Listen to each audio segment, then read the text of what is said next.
दापोलीमध्ये मांदिवली चिंचकर रस्त्यावर आज 26 डिसेंबर शुक्रवार 2:30 ओव्हरलोड डंपरचा अपघात झाला।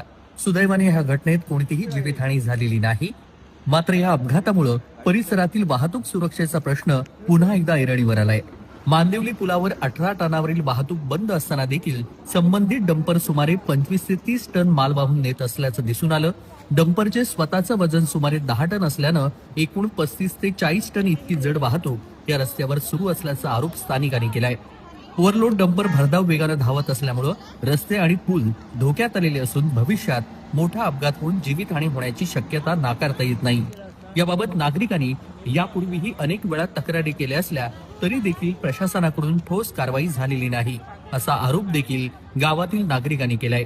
प्रशासनानं तातडीनं दखल घेऊन ओव्हरलोड वाहतुकीवर कठोर कारवाई करावी, अन्यथा भविष्यात गंभीर दुर्घटना होण्याची भीती नागरिकांनी व्यक्त केलेली आहे। कोकण कट्टा न्यूज, दापोली, रत्नागिरी।